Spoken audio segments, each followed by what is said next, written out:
Waktu kita takut, kita nggak biarkan ketakutan mengendalikan kita,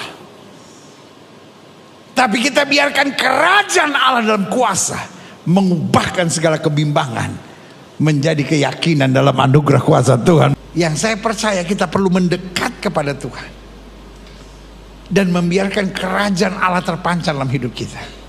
Maka dari yang terbelenggu dapat berkata, aku dimerdekakan oleh kuasa Tuhan yang luar biasa. Karena Alkitab saya bilang Allah tidak pernah memberikan roh yang mendatangkan ketakutan. Setiap ketakutan, kebimbangan, keraguan-raguan itu datangnya dari setan. Tapi disitulah fungsinya kerajaan Allah. Kerajaan Allah menuntun kita pada believing is seeing. Justru ketika saya percaya, saya akan melihat janji-janji Tuhan dahsyat dan luar biasa. Yang setuju berikan tepuk tangan yang meriah buat Tuhan.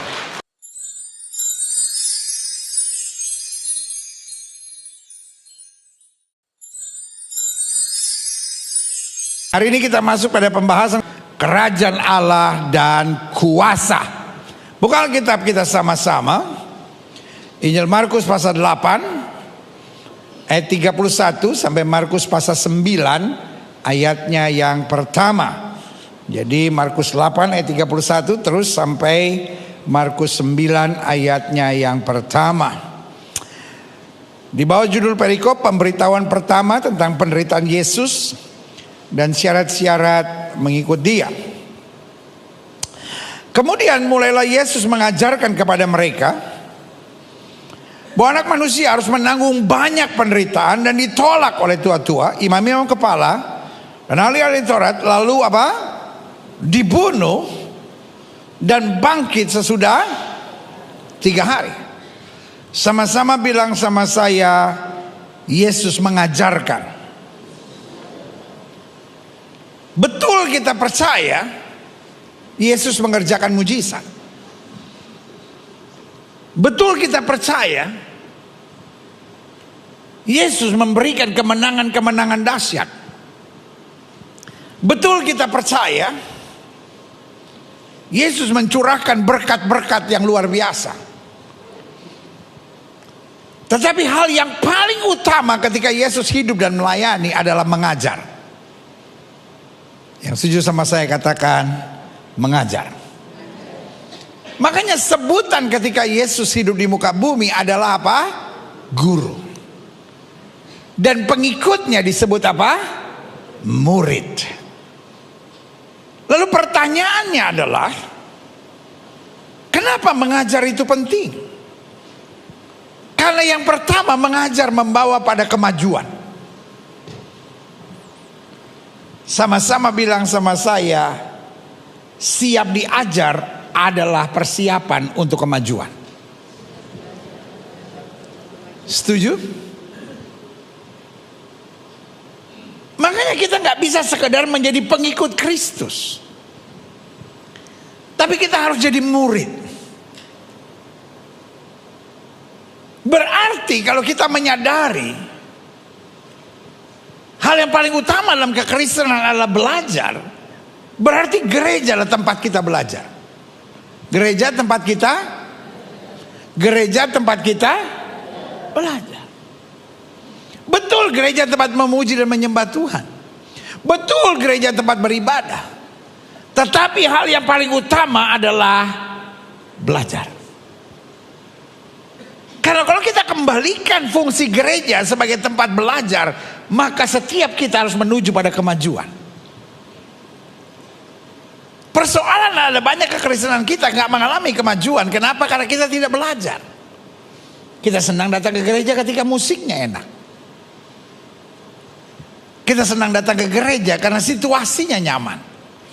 Pelayanannya seru. Kita lupa fungsi utama dari gereja adalah apa? Belajar. Apa itu belajar? Dari tidak tahu menjadi tahu. Dari tidak bisa menjadi bisa. Dari tidak sanggup menjadi sanggup. Dari tidak biasa menjadi biasa. Sehingga kalau kita memahami fungsi gereja adalah belajar, Berarti apapun yang terjadi, kita nggak menjadi orang yang gampang kecewa, nggak jadi orang yang gampang putus asa, nggak jadi orang yang gampang khawatir sambil berkata, aduh saya nggak bisa pendeta, aduh saya nggak mampu pendeta, aduh saya nggak biasa. Kalau kita nggak mampu, kalau kita nggak bisa, kalau kita nggak kuat, kalau kita nggak sanggup, kita belajar. Gereja tempat kita, gereja tempat kita, bilang sama sebelah saudara, mau belajar? Amin. Kita lihat selanjutnya. Hal itu dikatakannya dengan apa? Terus terang. Tetapi Petrus menarik Yesus ke samping dan apa? Menegur dia. Dari Injil yang lain kita tahu apa bunyi teguran Petrus. Petrus menarik Yesus keluar dan berkata, Guru, sekali-kali hal itu dijauhkan daripadamu. Pertanyaan saya, kira-kira kalimat Petrus yang berkata, Guru, sekali-kali hal itu dijauhkan daripadamu, itu kejahatan gak? Buat kita normal. Betul? Saya tidak melihat kalimat Petrus sebagai sesuatu kejahatan. Tapi apa yang terjadi? Klik. Maka berpalinglah Yesus, dan sambil memandang murid-muridnya, ia apa? Memarahi Petrus. Ini ayat ini perlu saudara garis bawahi. Jadi kalau saudara marah, orang bilang, kenapa lu marah? Alkitab bilang Yesus memarahi Petrus. Jadi kalau saya marah, saya sedang menggenapkan firman Tuhan. Biasa kan gitu kan, orang suka cari pembenaran. Ia memarahi Petrus, katanya, anyahlah iblis. Sebab engkau bukan memikirkan apa yang dipikirkan Allah, melainkan apa yang dipikirkan manusia. Kalau saudara jadi Petrus, kira-kira apa reaksi saudara? Mungkin saudara aneh dan bilang, saya kan cuma usul, gak usah sampai iblis gitu. Saudara bayangin gak kalau saya ngomong sesuatu, tiba-tiba ada pengerja yang kemudian kasih usul sama saya, pendeta itu pikirin dulu karena begini. Terus saya bilang, anyahlah iblis. Kira-kira minggu depan dia balik lagi gak ke gereja? Tapi saya mau ingatkan buat saudara, Yesus tidak sedang menuduh Petrus sebagai setan, tapi Yesus sedang membongkar kedok iblis, bahwa ada banyak orang tetap cinta Yesus tapi tidak suka belajar. Dan Yesus sedang membongkar kedok iblis. Hanyalah kok iblis, berarti ada iblis yang menguasai, sehingga dia mau cinta Yesus tapi dia tidak mau belajar. Sama-sama bilang sama saya, tidak mau belajar. Dia tidak mau ikuti konsep Kristus. Dia punya his own agenda. Dia punya pemikiran sendiri. Saya khawatir ada banyak orang di gereja, dia cinta Yesus tapi tetap berjalan menurut maunya sendiri. I love Jesus with my own way. Saya cinta Yesus tapi biarkan saya berada di jalan saya. Ada orang-orang yang sangat cinta Yesus, setiap kali penyembahan nangis. Wah, itu air mata buaya. Lu jangan suka menghakimi, apa sih? Betul-betul cinta Yesus, nangis sungguh-sungguh lagi penyembahan, mau nangis. Ada orang-orang cinta Yesus, didoain nangis, tapi narkoba jalan terus, saudara. Penyembahan nangis, hancur hati, didoain, wow, nangis.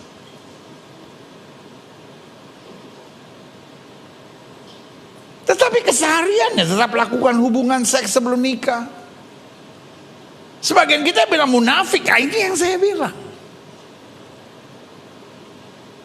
Dia cinta Yesus tapi tidak mau belajar. Buat dia, saya memang orangnya gini. Yesus kan terima saya apa adanya. Yesus memang terima kita apa adanya, tapi Yesus tidak membiarkan kita sebagaimana adanya kita. Yesus punya target dalam hidup kita, karena itu dia mau merubah kita. Sama-sama bilang, Yesus mau merubah saya. Bilang sama sebelah saudara, lu nya mau berubah gak? Hidup ini bukan soal bodoh atau pintar. Hidup ini soal mau belajar. Kenapa orang bisa menyanyi? Karena dia belajar. Ada yang belajar formal, ada yang belajar hanya dengan latihan-latihan saja. Tapi intinya, kenapa orang bisa menyanyi? Karena belajar. Kenapa orang bisa main musik? Karena Kalau saudara nggak bisa main musik, bukan berarti lu bodoh. Cuman karena engkau tidak belajar. Kenapa orang bisa main sepeda? Karena belajar. Kalau tidak bisa bukan karena bodoh, tapi karena either tidak belajar atau belum belajar. Setelah dia belajar, dia juga bisa. Jadi hidup ini jangan direpotin. Lalu saudara bilang, oh ya saya nggak bisa, saya memang orangnya begini. No. Yesus mengajar supaya dari yang tidak bisa menjadi bisa, dari yang tidak biasa menjadi biasa, dari yang tidak sanggup menjadi sanggup, dari yang tidak kuat menjadi kuat, dan berjalan di dalam rancangan Tuhan yang luar biasa. Berikan tepuk tangan yang meriah. Lalu Yesus memanggil orang banyak dan murid-muridnya dan berkata kepada mereka, setiap orang yang mau mengikut aku, ya harus menyangkal dirinya, memikul salib dan mengikut aku. Orang yang tidak melihat ayat ini dari konteksnya akan berkata, oh Yesus mau kita hidup menderita. Loh, mana pesan penderitaannya? Sama sekali nggak ada. Kita harus lihat konteks ayat ini dimulai dari Yesus menegur Petrus, enyahlah engkau iblis, sebab engkau hanya memikirkan apa yang dipikirkan oleh manusia, atau dengan lain kata, hanya apa yang dipikirkan oleh pikiranmu. Engkau tidak memikirkan apa yang merupakan kehendak Allah secara umum. Maka Yesus bilang, barang siapa yang mau mengikut aku, dikatakan apa? Yang harus menyangkal dirinya. Dia bongkar agenda-agendanya, dia bongkar pikiran-pikirannya, dia bongkar target-targetnya, pikul salib, ikut maunya Tuhan. Ya setuju sama saya, angkat tangan kanan bilang, saya mau ikut maunya Tuhan. Sama-sama bilang, saya mau ikut maunya Tuhan. Sama-sama bilang, saya mau ikut maunya Tuhan. Amin. Saudara mau lihat tahun ini banyak mujizat? Kalimat saya sebagai gembala saudara sederhana, ikut maunya Tuhan. Waktu saudara mulai ikut maunya Tuhan, apa yang tidak pernah kita pikirkan, Tuhan bukakan dan Tuhan lawat kita dengan kuasanya. Luar biasa, berikan tepuk tangan yang meriah. Saudara-saudara di rumah, ketik di live chat saudara, saya ikut maunya Tuhan. Yes, saya ikut maunya Tuhan. Yes, haleluya. Lalu dikatakan, karena siapa yang mau menyelamatkan nyawanya, artinya dengan kekuatannya, dengan kemampuannya, yang mau menyelamatkan nyawanya, ia akan kehilangan nyawanya. Tetapi barang siapa akhirnya kehilangan nyawanya karena aku dan karena Injil, karena ikut maunya Tuhan, maka ia akan apa? Justru menyelamatkannya. Haleluya. 36. Apa gunanya seorang memperoleh seluruh dunia karena kehebatannya, karena kemampuannya, karena strateginya, tapi pada dasarnya akhirnya ia akan kehilangan nyawanya. Karena apakah yang dapat dikerjakan, yang dapat diberikan sebagai ganti apa? Nyawanya. Luar biasa. Makanya 38 merupakan kesimpulannya, barang siapa malu karena aku, karena ikut maunya Tuhan lalu merasa malu, dan karena perkataanku di tengah-tengah angkatan tidak setia dan berdosa ini, malu mengakui Tuhan, anak manusia pun akan malu karena orang itu apabila ia datang kelak dalam kemuliaan Bapaknya, diiringi malaikat-malaikat kudus. Klik ayat 1 selanjutnya dari Markus 9. Katanya lagi pada mereka, ini masih lanjutannya, aku berkata kepadamu, sesungguhnya di antara orang yang hadir di sini ada yang tidak akan mati sebelum mereka melihat bahwa kerajaan Allah telah datang dengan kuasa. Sebagian kita mungkin memikirkan, loh berarti nubuatan Yesus ini tidak terjadi dong. Buktinya semua yang masih menjadi saksi sudah pada mati dan belum melihat Yesus datang kembali. Itu kan penafsiran yang keliru. Justru nubuatan itu tergenapi. Waktu itu mereka gak ngerti apa maksudnya kerajaan Allah datang dengan kuasa. Yang pertama kerajaan Allah datang dengan kuasa waktu Yesus bangkit dari kematian. Amin. Maut dikalahkan, kemuliaan Tuhan dinyatakan, Yesus bangkit. Karena dia bangkit dari kematian, dia naik ke sorga. Dia bisa menjamin saya masuk sorga. Amin. Karena itu dengan bangga kita katakan, Yesus saya bangkit. Amin. Kerajaan Allah datang dengan apa? Kuasa. Dan Yesus sudah menyatakan, kalau Roh Kudus turun ke atas kamu, kamu akan menerima kuasa. Kita lihat selanjutnya, klik. Lukas 9 ayat 1 sampai 2. Maka Yesus memanggil ke-12 muridnya, lalu memberikan apa? Tenaga dan kuasa kepada mereka. Untuk apa? Menguasai setan-setan dan untuk menyembuhkan penyakit-penyakit. Dan ia mengutus mereka untuk memberitakan apa? Kerajaan Allah dan untuk menyembuhkan orang. Berarti kerajaan Allah tidak bisa dipisahkan dengan kuasa. Lihat selanjutnya, klik. 1 Korintus 4 ayat 20, kita baca ini bersama-sama. 1, 2, 3. Sebab kerajaan Allah bukan terdiri dari apa? Perkataan, tetapi dari kuasa. Jadi orang kalau ada kerajaan Allah di dalam dirinya, bahasa yang populer sekarang, tidak hanya omon-omon. Tidak hanya apa? Omon-omon. Tapi kerajaan Allah mendorong dia mengalami kuasa. Jadi setiap orang percaya yang menyadari kerajaan Allah, berada di dalamnya, harus mengimani bahwa sudah merupakan bagiannya untuk ia hidup dalam kuasa. Jadi hidup dalam kuasa bukan prestasi yang perlu kita kejar, tapi iman yang perlu kita praktekkan. Sama-sama bilang sama saya, hidup dalam kuasa bukan prestasi yang harus saya kejar, tapi iman yang harus saya praktekkan.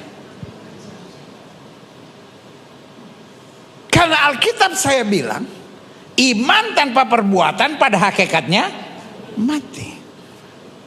Makanya murid-murid Yesus berkata, orang-orang Farisi mengajar dengan kata-kata yang indah, omon-omon saja. Tetapi Yesus mengajar dengan kuasa. Saya percaya itu yang membedakan sekedar agama Kristen dengan hidup dengan kerajaan Allah. Saya berdoa jemaat Gereja Bethel Indonesia Global Fellowship Center yang sudah menangkap pesan Tuhan tentang kerajaan Allah, hari-harinya berjalan dalam kuasa Allah. Amin. Nah, saya coba jabarkan. Kalau kita bicara kuasa, kuasa apa yang ada pada kita? Karena kuasa itu pasti akan menuntun kita pada perubahan. Klik. Yang pertama, dari seorang yang bingung menjadi seorang yang memiliki kepastian. Kalau kita mau jujur, dunia ini banyak orang bingung. Betul? Belum menikah bingung. Aduh, kapan saya menikah ya? Udah menikah bingung. Aduh, suami saya akan setia gak ya? Istri saya akan setia gak ya? Gak punya anak bingung. Aduh, gimana ya? Udah 2 tahun menikah belum punya anak.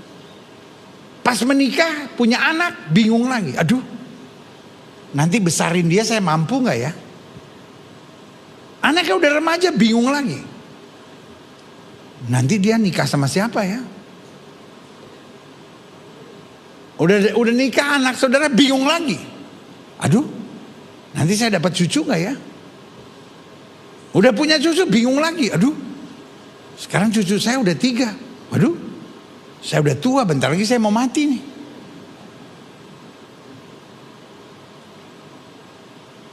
Jadi waktu dia baru nikah dia batuk, biasa aja. Tapi kalau udah punya cucu 3 batuk, aduh, kenapa ya? Jangan-jangan kanker paru. Dunia ini banyak orang apa? Bingung. Tapi orang yang punya kuasa diubahkan Tuhan dari kebingungan menuju pada kepastian. Paulus bilang, aku tahu kepada siapa aku percaya, aku yakin dia berkuasa. Berikan tepuk tangan yang meriah, betul. Setiap kita yang ada di dunia, ada 2 roh yang ada di sekitar kita. Yang pertama bernama roh dunia. Di dalam roh dunia ada kekhawatiran, ketakutan, kebimbangan, keraguan-raguan. Segala ketakutan, segala kebimbangan, segala keraguan-raguan itu pasti datangnya dari setan. Para psikolog, para psikiater akan berkata, pendeta, yang namanya takut, bimbang, bingung, khawatir itu biasa. Loh, tapi Alkitab saya bilang Allah tidak pernah memberikan roh yang mendatangkan ketakutan. Berarti Alkitab saya menjelaskan fear is a spirit. Takut, bimbang, bingung, khawatir adalah roh yang bukan dari Tuhan. Izinkan saya menjelaskan, saya bukan psikolog. Saya tidak akan menjelaskan sesuatu berdasarkan ilmu jiwa. Saya juga bukan psikiater, saya tidak mungkin menjelaskan sesuatu dari ilmu kedokteran. Tapi saya pendeta, saya menjelaskan segala sesuatu yang berdasarkan Alkitab dan firman Allah. Dan satu yang saya tahu, Alkitab tidak pernah salah.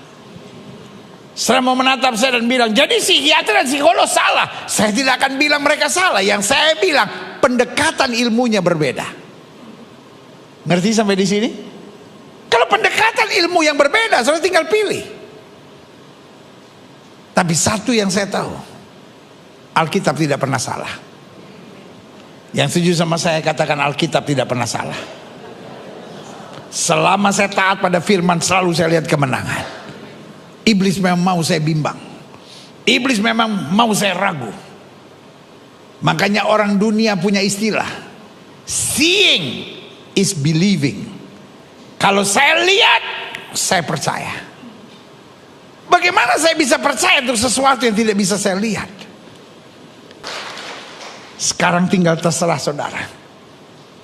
Saudara mau pakai pendekatan ilmu mana? Seeing is believing atau believing is seeing? Saya tidak mau jiwa saya dikuasai ketakutan. Saya tidak mau jiwa saya dikuasai oleh kekhawatiran. Daud bilang, waktu aku takut, aku percaya. Yang kedua, kuasa yang ada pada kita yang pasti akan menuntut pada perubahan-perubahan. Dari seorang yang skeptis, seorang yang masa bodoh, menjadi seorang yang apa?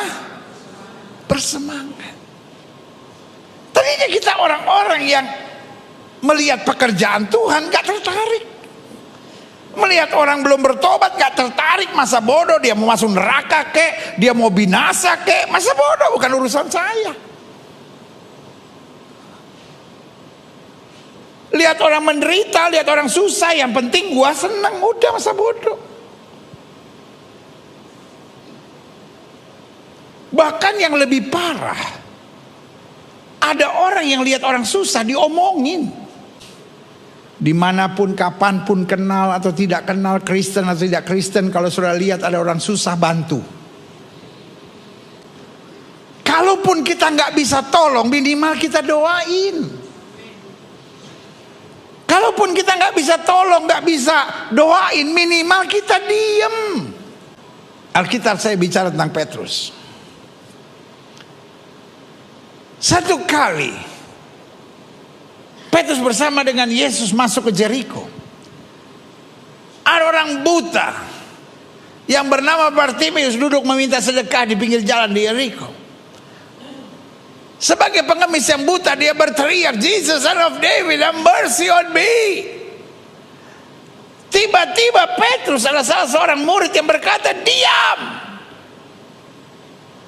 Kalau lihat orang susah, minimal kita bantu. Gak bisa kita bantu, kita doain. Gak bisa kita bantu, kita doain. Minimal kita apa? Diam, jangan nyakitin. Jamaah itu, Petrus mengalami jamahan Roh Kudus.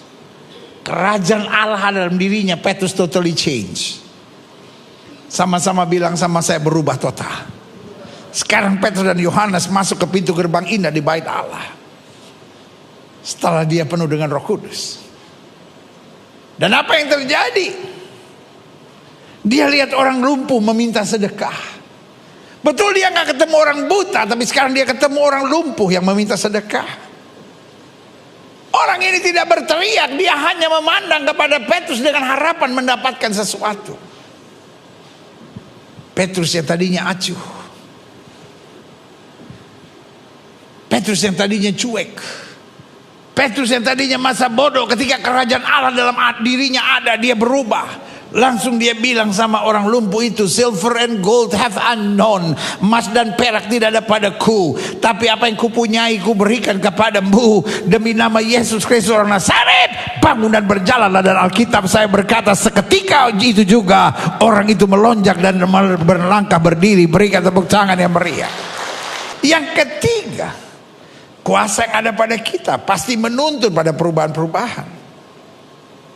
Dari seorang yang lemah, dari seorang yang mudah menyerah, menjadi seorang yang kuat dan melangkah dalam iman. Jangan bilang sama saya, pendeta saya orangnya begitu pendeta. Saya sih orangnya semangat pendeta. Tapi kalau saya disakiti, kalau saya dilukai, kalau saya dikhianati, saya udah susah pendeta. Saya langsung down gitu. Saya langsung gak tertarik gitu. Saya susah untuk ngampunin, saya susah untuk maafkan. Saya karakternya memang begini. Itu pentingnya belajar. Saya percaya itu bukan bagian dari karakter. Cepat putus asa, mudah menyerah, gampang kecewa, gampang terluka, buat saya bukan bagian dari karakter. Itu bagian dari belenggu kegelapan. Karena setan maunya kita kecewa, setan maunya kita lemah. Karena orang kecewa dan orang lemah gampang dipermainkan oleh iblis.